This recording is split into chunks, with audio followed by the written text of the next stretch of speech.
confiança dos serviços atinge o maior patamar desde 2013. Inflação do aluguel cai em julho e registra menor taxa desde novembro. E você vai ver também.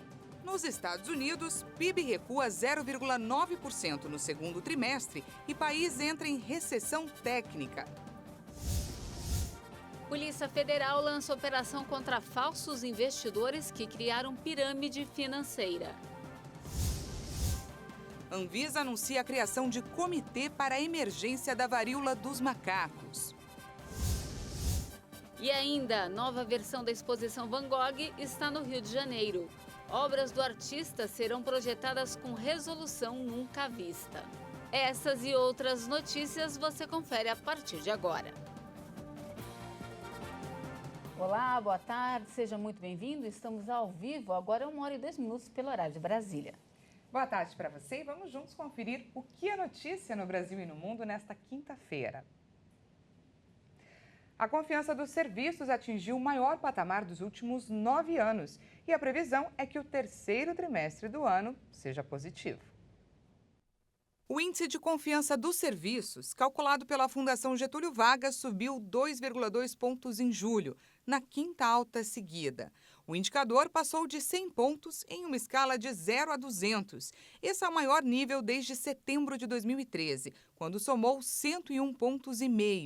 O resultado foi provocado pelas melhoras nas percepções em relação tanto ao presente quanto ao futuro. O índice da situação atual avançou e atingiu o maior patamar desde novembro de 2012. Já o índice de expectativas cresceu ao melhor resultado desde outubro do ano passado. Economistas da Fundação Getúlio Vargas avaliam que as medidas de estímulo adotadas recentemente pelo governo devem resultar em um terceiro trimestre mais positivo do que era esperado inicialmente. E ainda falando de economia, a inflação do aluguel desacelerou em julho.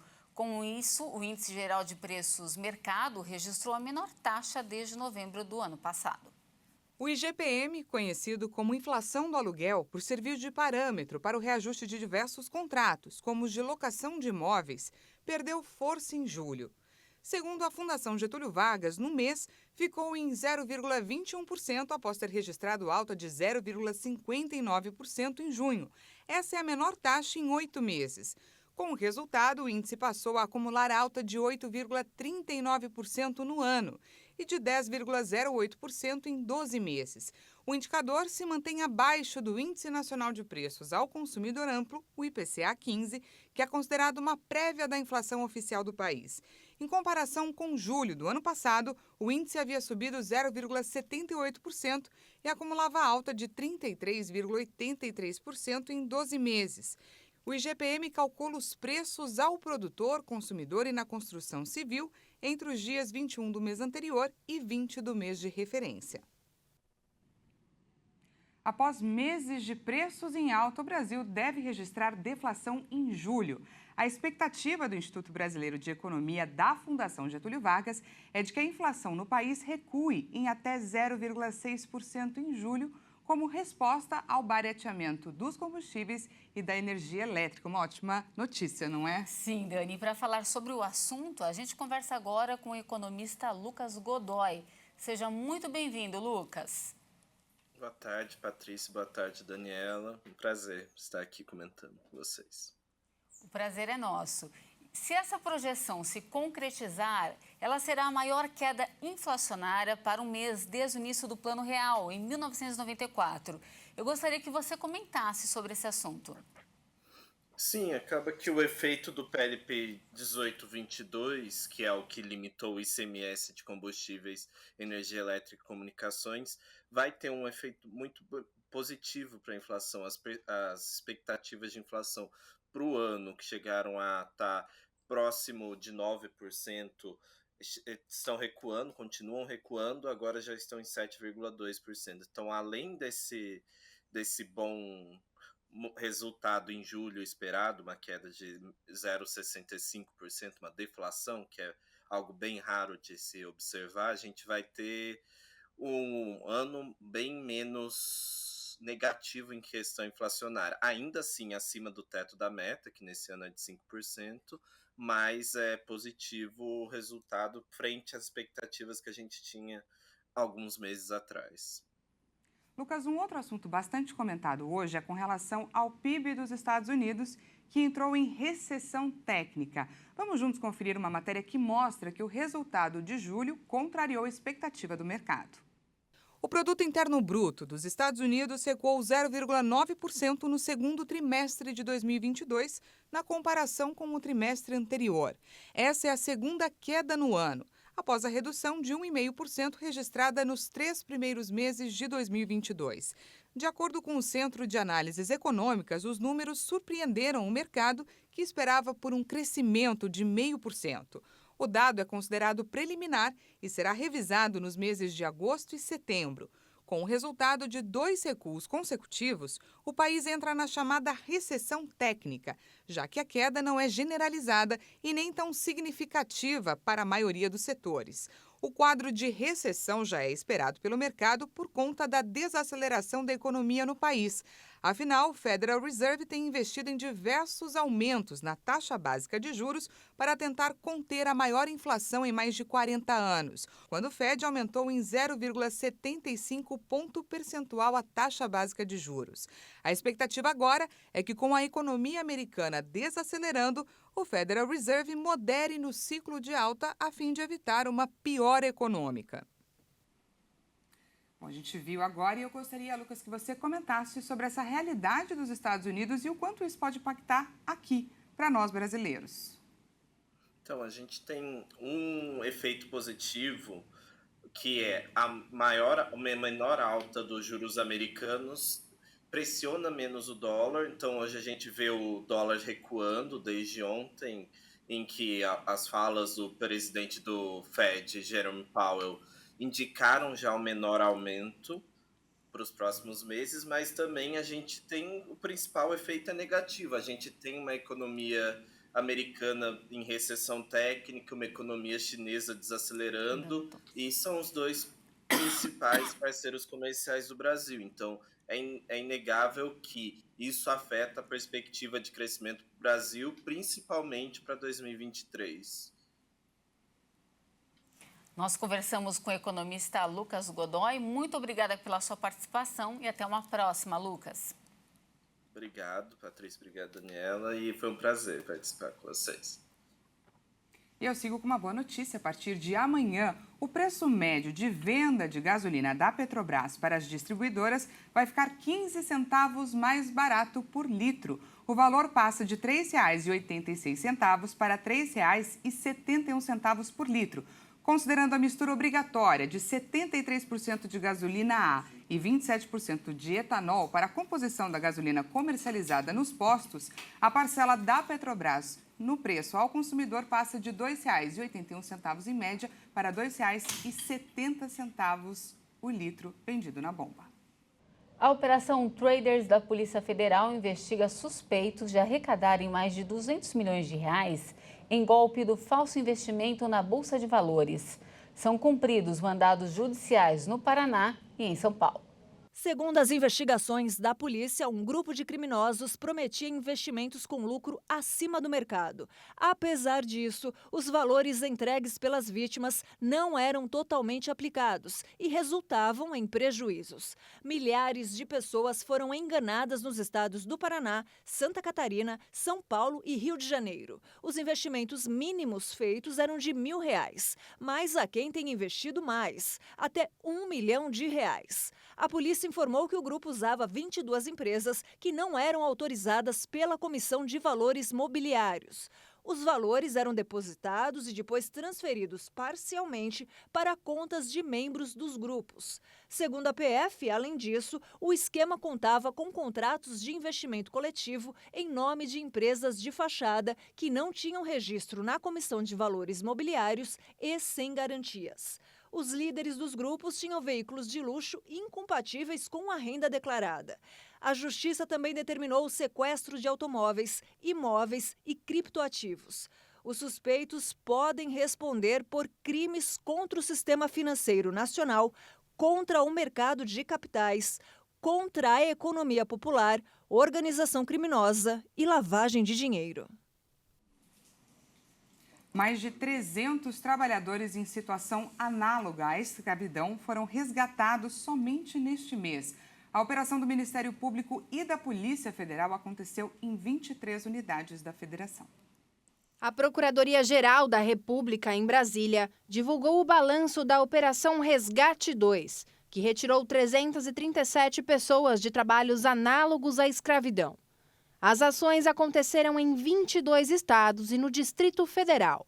Além do resgate, a operação busca verificar o cumprimento das regras de proteção ao trabalhador, permitir a coleta de provas para responsabilizar pela exploração e assegurar a reparação dos danos individuais e coletivos causados aos resgatados. Segundo o balanço, Goiás e Minas Gerais foram os estados com mais pessoas ajudadas.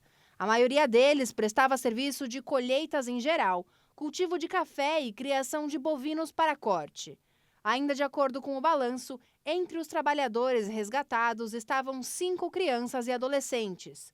Os empregadores podem responder por danos morais e ter que pagar multas, além de se tornarem alvos de ações criminais. E veja a seguir, a Anvisa anuncia a criação de comitê para a emergência da varíola dos macacos. E ainda, a nova versão da exposição Van Gogh está no Rio de Janeiro. Obras do artista são projetadas com resolução nunca vista. Nós voltamos já. Já estamos de volta, ao vivo, agora 1h17 pelo horário de Brasília. E falamos de saúde. A Agência Nacional de Vigilância Sanitária criou um comitê técnico da emergência da varíola do macaco. Segundo a agência reguladora, a atuação do grupo vai permitir ações a favor da saúde pública. O Comitê Técnico de Emergência Monkeypox da Anvisa vai integrar as áreas de pesquisa clínica, discutindo com os desenvolvedores sobre ensaios clínicos de medicamentos destinados a tratar, prevenir ou diagnosticar a doença. O grupo também deve acompanhar as terapias avançadas, dialogar com profissionais da saúde e com a comunidade científica. A ideia é que o grupo participe de ações coordenadas para garantir a saúde pública. A Organização Mundial da Saúde considerou a doença como uma emergência de saúde pública global. A agência reguladora viu a necessidade de coordenação e solidariedade para que a varíola do macaco seja controlada. O vírus responsável pelo novo surto da varíola do macaco já foi registrado em mais de 70 países e o número de casos ultrapassou a marca de 16 mil, com pelo menos 5 mortes. No Brasil, os casos confirmados avançam principalmente no estado de São Paulo. Segundo a Anvisa, os números reforçam os alertas de autoridades e especialistas para a necessidade de fortalecimento da cooperação internacional e de medidas de prevenção contra a doença. Muito preocupante, olha, de acordo com dados do Ministério da Saúde, o Brasil já tem cerca de 980 casos confirmados da varíola do macaco. A maioria dos registros foram realizados nos estados de São Paulo, com 744 casos, e Rio de Janeiro, com 117 confirmações da doença. E ainda falando de saúde, o Rio de Janeiro começou a aplicar hoje a 4ª dose da vacina contra a Covid em todas as pessoas com 18 anos ou mais. A Secretaria Municipal de Saúde orienta que é preciso um intervalo de pelo menos 4 meses após a aplicação da primeira dose de reforço da vacina ou da terceira dose. A Secretaria tenta zerar o estoque de cerca de 100 mil doses da vacina da AstraZeneca, que vão perder a validade na próxima segunda-feira. A cidade tem mais de 3.300.000 pessoas com algum atraso na vacinação. E ainda sobre o assunto, a Organização Mundial da Saúde afirmou que ainda é muito cedo para descartar teorias sobre a origem da Covid-19. O anúncio veio pouco depois da divulgação de novos estudos, indicando que a doença surgiu pela primeira vez em um mercado de animais na China. A Organização Mundial da Saúde manteve a cautela nesta quarta-feira sobre a origem da Covid-19. De acordo com a entidade, todas as hipóteses continuam em discussão. Desvendar o mistério da procedência do vírus SARS-CoV-2 e como começou sua disseminação entre os humanos é fundamental para evitar futuras pandemias. As principais teorias já debatidas desde que a Covid apareceu no final de 2019 defendem que o vírus passou dos morcegos a um animal intermediário e depois aos humanos, ou que teria escapado de um laboratório acidentalmente. 2 estudos revisados por especialistas e publicados na revista Science na terça-feira tendem para a teoria de que o vírus foi introduzido naturalmente através do comércio de animais no mercado de Wuhan. Em seu discurso durante a celebração do Dia da Vitória, o líder da Coreia do Norte, Kim Jong-un, fez novas ameaças à Coreia do Sul e aos Estados Unidos também. O líder norte-coreano Kim Jong-un afirmou nesta quinta-feira que o país está pronto para mobilizar a dissuasão nuclear diante de qualquer possível confronto militar com os Estados Unidos e a Coreia do Sul. As declarações foram dadas em discurso aos veteranos da Guerra da Coreia, por ocasião do chamado Dia da Vitória, que celebra a ação das Forças Armadas do país no conflito. Em junho, os Estados Unidos e a Coreia do Sul ameaçaram uma resposta rápida, com mais sanções e até uma revisão da postura militar americana no caso de um novo teste nuclear pela Coreia do Norte. Nesta semana, militares dos Estados Unidos realizaram exercícios de fogo real com helicópteros de ataque na Coreia do Sul pela primeira vez desde 2019. Kim Jong-un também criticou o novo presidente conservador da Coreia do Sul, Yoon Suk-yeol, que assumiu o cargo em maio e prometeu ser mais duro com o país vizinho. Ele afirmou que tentativas perigosas seriam imediatamente punidas.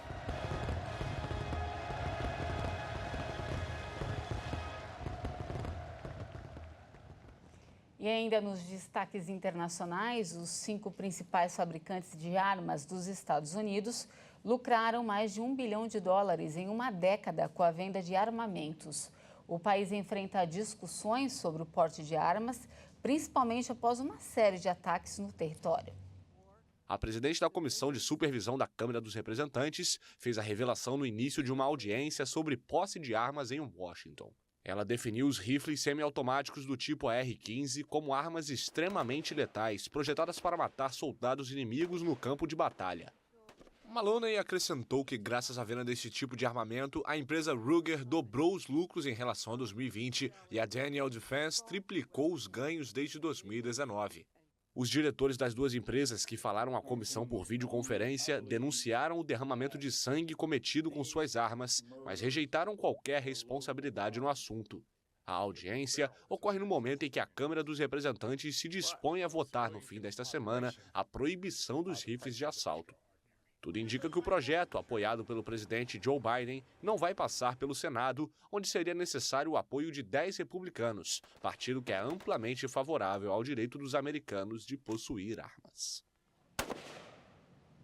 A NASA informou que as primeiras amostras vindas de Marte devem chegar na Terra em 2033.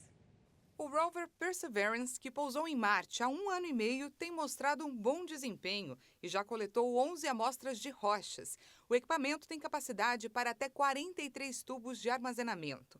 Mas para trazer o material coletado para a Terra, será um desafio que vai exigir várias etapas. Por isso, a Agência Espacial Americana planeja enviar para Marte 2 helicópteros e um mini-foguete que devem auxiliar nesse transporte.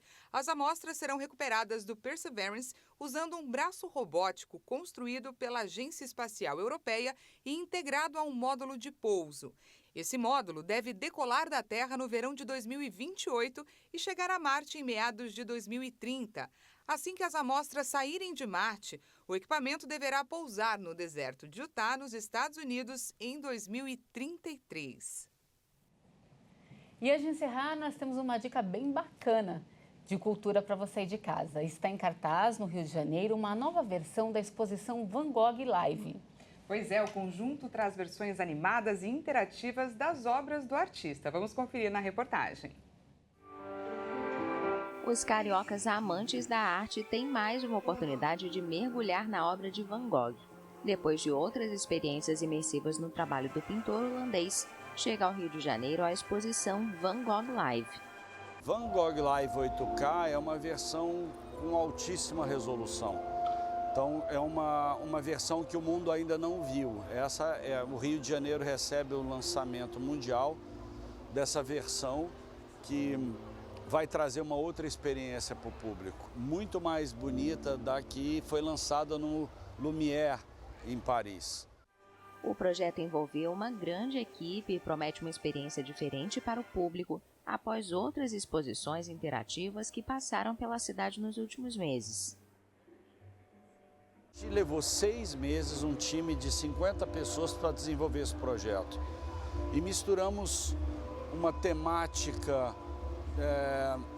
diferenciada em termos de desconstrução da obra de Van Gogh e um line-up ainda mais interessante com músicas instrumentais de Beatles, Pink Floyd, Vivaldi, Beethoven. Em tempos de redes sociais, os visitantes aproveitam para renovar a galeria de fotos e têm uma oportunidade diferente do que apenas admirar obras de arte em um museu. É fascinante ver um quadro em movimento. Acho que essa é a parte mais incrível, porque primeiro que nós estamos numa era mais dessa interatividade, né? Então o vídeo fala muito e você transformar justamente essa foto em vídeo é fantástico. Van Gogh sofria de problemas de saúde mental em seus últimos anos e recebeu pouco reconhecimento enquanto estava vivo. Sua obra abrange mais de 2.000 pinturas, desenhos e croquis. Uma de suas obras foi leiloada em 2021 por mais de 35 milhões de dólares, um recorde para o artista. Enquanto a gente assistia aqui a reportagem, a Patrícia até falou assim, ai, que vontade de ir para lá, de conhecer a exposição. Já está com a passagem comprada? Infelizmente não, Dani. Quem sabe alguém aparece para dar um ingresso, né? E olha, essa edição fica por aqui, mas muito obrigada pela sua companhia, uma ótima tarde para você e até amanhã. Não se esqueça que daqui a pouquinho, às 13h50, Kleber Werneck chega com mais informações para você. Uma ótima tarde e até amanhã.